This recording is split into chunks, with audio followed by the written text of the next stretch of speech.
Hello, കാത്തിരിക്കുന്ന ചിത്രങ്ങളുടെ OTT release അപ്ഡേഷനാണ് ഇന്നൊരു വീഡിയോ ഭാഗത്തെ.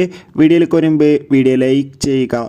ദിലീപ്, ധർമ്മജൻ, ജോണി ആൻ്റണി എന്നൊക്കെ പ്രധാന കഥാപാത്രങ്ങളായെത്തിയ ചിത്രമായിരുന്നു പവി കെയർ ടേക്കർ. ചിത്രം ഈ വരുന്ന ഓഗസ്റ്റ് മാസം തന്നെ മനോരമാക്സ് എന്ന OTT പ്ലാറ്റ്ഫോമിലൂടെ OTT റിലീസ് ചെയ്യുമെന്ന് കൺഫേം ആക്കിയിട്ടുണ്ട്. സുരാജ്, ബിജു മേനോൻ എന്നൊക്കെ പ്രധാന കഥാപാത്രങ്ങളായെത്തിയ ചിത്രമായിരുന്നു നടന്ന സംഭവം. ചിത്രത്തിന് ഒരു ആവറേജ് അഭിപ്രായം സ്വന്തമാക്കാൻ വേണ്ടി സാധിച്ചിട്ടുണ്ടായിരുന്നു. നടന്ന സംഭവം എന്ന ചിത്രം ഇരുന്ന ഓഗസ്റ്റ് 9 മനോരമാക്സ് എന്ന OTT പ്ലാറ്റ്ഫോമിലൂടെ OTT റിലീസ് ചെയ്യുമെന്ന് കൺഫേം ആക്കിയിട്ടുണ്ട്. തുടർന്ന് ചിത്രം ഈ വരുന്ന ഓണക്കാലത്ത് മഴയിൽ മനോരമയിലൂടെയും സംരക്ഷണം ചെയ്യുമെന്ന് കൺഫേം ആക്കിയിട്ടുണ്ട്.